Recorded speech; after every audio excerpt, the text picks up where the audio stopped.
Bom dia, queridos alunos do sexto ano. Voltando então aí para mais uma aula de ciências, né? Então essa é a nossa segunda aula de hoje.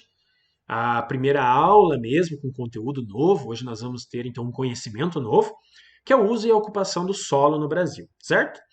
Só para a gente entender um pouquinho, nós estamos no segundo bimestre finalizando, mas os conteúdos em ciências são relacionados ao terceiro bimestre. Então esses conteúdos nós já vamos cobrar lá no terceiro bimestre, porque deu tudo certinho, então a gente conseguiu vencer a nossa apostila aí, tá bom? Página 132 a 135. Eu sei que teve alguns que tiveram um probleminha com a questão da apostila. A apostila do professor é a apostila 7, mas a de vocês é a 6, grupo 7. Então pense em grupo 7, capítulo 16, que vai ficar mais fácil para vocês se orientarem. Entendido? Vamos lá?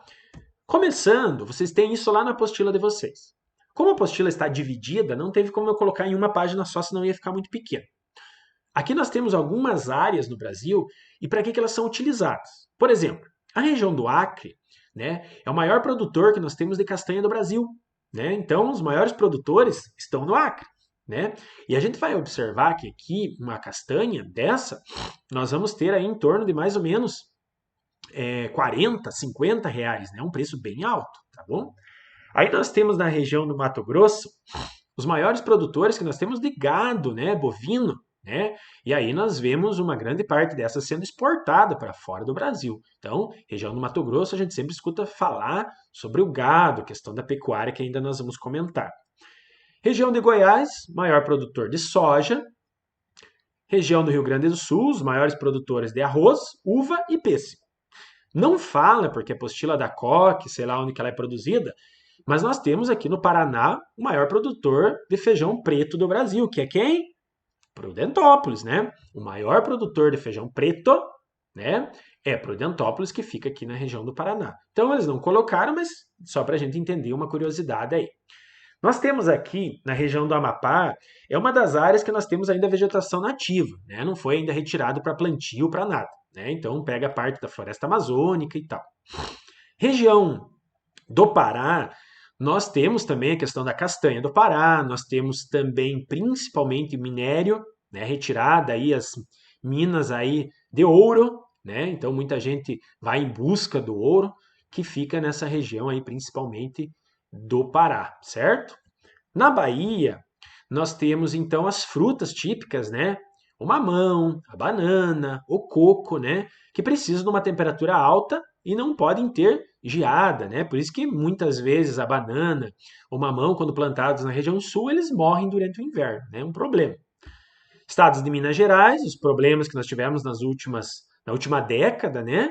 Vários acontecimentos, desastre de Mariana, Brumadinho, né? Que nós falamos e vamos falar ainda, principalmente relacionado aí aos minérios, né? Principalmente os minerais extraídos, que é o caso principalmente do minério de ferro. São Paulo, né? A maior, mais populosa cidade do país, e aí é o maior produtor da cana-de-açúcar, certo? Então aqui nós temos a distribuição. Isso daqui vocês podem ler depois, né? Que vai estar relacionado a essa distribuição da terra, dessa questão aí da agricultura e tudo mais. Nós vamos ver que a agricultura, pessoal, é bem antiga. Cerca de 10 mil anos que ela já vem se desenvolvendo, né? E aí as civilizações buscaram lugares próximos à água e, claro, lugares férteis, como nós já falamos lá, principalmente, né, da questão lá do crescente fértil, né, principalmente relacionados à produtividade. Então, aí os povos nômades puderam fixar as suas moradias e conseguiram se desenvolver em algumas regiões, tanto do Brasil como do mundo também. Crescimento populacional humano. Esse crescimento populacional, primeiro nós sabemos, crescimento aumentando. Populacional, nós lembramos que população é o quê? Conjunto de indivíduos da mesma espécie que vivem em uma mesma área. Então nós temos aqui os elefantes, as girafas, os cachorros, os peixes, né? Aí nós temos aqui os onças ou mesmo os tigres, né? E aí os seres humanos, né? Então nós vamos ver que população, conjunto de seres de mesma espécie que vivem numa mesma área. Mas o principal é que nós vamos falar da população humana. Então nós vamos ver que a população humana ela teve um crescimento desordenado. Olhem aqui. Em 1800, depois de Cristo, né, a população humana atingiu o primeiro bilhão. Então, tinha 1 bilhão de pessoas vivendo aí em 1800, bastante, né? Mas em 2011, isso 211 anos depois, a nossa população ela aumentou 7 vezes, foi para 7 bilhões de pessoas. E a estimativa, pessoal, é que para 2050 isso ultrapasse 9 bilhões. Existem alguns ambientalistas que dizem que não haverá comida para todo mundo em 2050. Se o crescimento continuar e nós passarmos de 9 milhões, quase 10 bilhões, desculpe, de pessoas, não haverá comida para todo mundo. Então, o problema, pessoas vão morrer de fome, né? Então, esse é um problema bem sério. Olha o crescimento. Esse é um gráfico. Então, 1800, 1 bilhão. Veja o que levou, pessoal, 120 anos para crescer mais 1 bilhão. Bastante tempo. Agora, de 1930 para 1960, em 30 anos, subiu mais 1 bilhão. 1 bilhão, né? Para 1980, mais 1 bilhão. E para 2020, nós estamos em torno de 7, alguma coisa, né? Chegando aí quase nos 8 bilhões de pessoas, né? E aí, 2050, chegaremos fácil aos 9, quase 10 bilhões de pessoas aí vivendo no planeta Terra. Né? Então, é uma quantidade enorme, um crescimento. Se continuar dessa forma, não haverá comida para todo mundo. Vamos lá. Pensando nisso, a ONU, né, a Organização das Nações Unidas, ela começou a fazer estudos, né? Então ela começou a perceber que hoje, né, cerca de metade da população vive na cidade. Né? Isso dá em torno de 2% da área do planeta aí com pessoas, né? E que 2030, não longe, né, daqui uma década, né, mais de 60% da população vai estar vivendo nas cidades, né? Muita gente saindo do interior, achando que na cidade é melhor, né, que tem mais emprego, e é isso que faz com que as pessoas migrem para a região urbana, né? E aí o que a ONU está pensando? Então ela está pensando que deve haver um planejamento para garantir essa expansão na área urbana, né? Para que haja alimento para todo mundo, saneamento básico, tratamento de água, tratamento de esgoto para todo mundo. Né? Então, precisa haver esse planejamento. Esse crescimento desordenado fez com que as cidades inchassem, né? Casas construídas em locais impróprios, muitas vezes em lugares aí, em morros, né? Às vezes dá uma chuva e isso cai metade, né? A questão aí, principalmente, então, dos problemas que nós temos com veículos, engarrafamentos, né? Questão da enchente, né? Erosão, enchentes, contaminação da água, contaminação do solo, aumento de doenças, trânsito, tudo isso está relacionado a esse crescimento desordenado, né? Principalmente em grandes cidades, São Paulo, Rio de Janeiro, a gente vê bastante isso. Com vamos dizer assim, a mobilização da ONU, surgiu em todas as cidades no Brasil o chamado Plano Diretor. Prudentópolis tem, professor? Tem. Vamos ver para que serve primeiro esse Plano Diretor. Então, o Plano Diretor, de uma forma científica, então serve para orientar a expansão da área urbana para que ela ocorra de modo planejado. Nós vamos ver na imagem logo Curitiba. Curitiba é uma cidade planejada. Né? As ruas cresceram de uma forma planejada. Prudentópolis, de uma forma geral, as ruas estão certinhas, então o crescimento de uma forma está planejadinho. Né? Não de uma forma que a gente queria que fosse, mas de uma forma geral ainda se encontra planejada.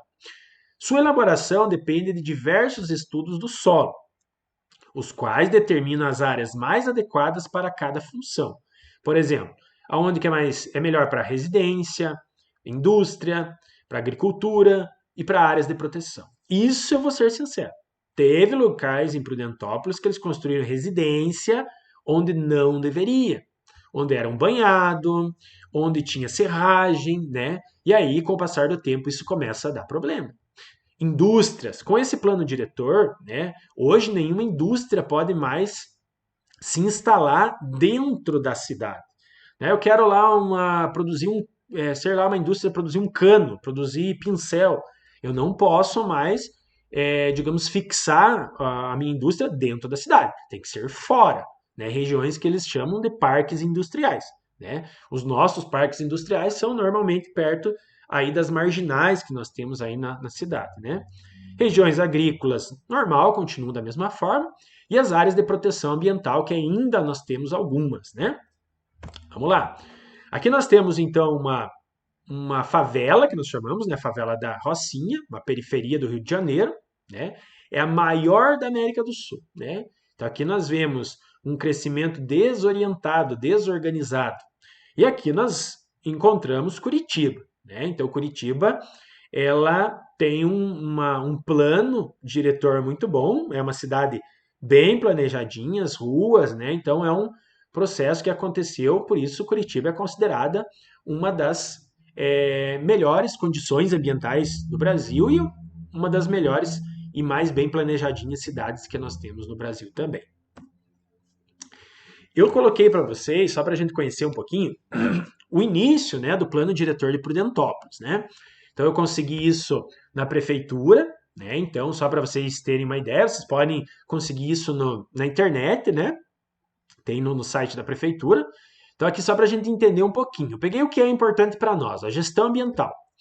A gestão ambiental de Prudentópolis consiste na compatibilização dos aspectos ambientais presentes no território municipal, o uso e ocupação praticados pela população e a legislação ambiental vigente, federal, estadual e municipal, no sentido de buscar melhor solução para as áreas já degradadas, preservadas, o que ainda não, preservar o que ainda não foi atingido e garantir a sustentabilidade socioambiental das futuras gerações. Então, pelo menos no plano diretor diz que a gente vai cuidar das áreas devastadas, né?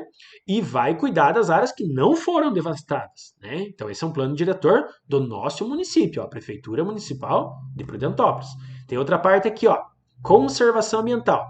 A política de conservação ambiental do município de Prudentópolis está embasada na utilização de práticas conservacionistas e ambientalmente sustentáveis. Então, usar a terra de uma forma que não agrida. No respeito às condicionantes de relevo, tipologia e solo e hidrografia, questão da água, né?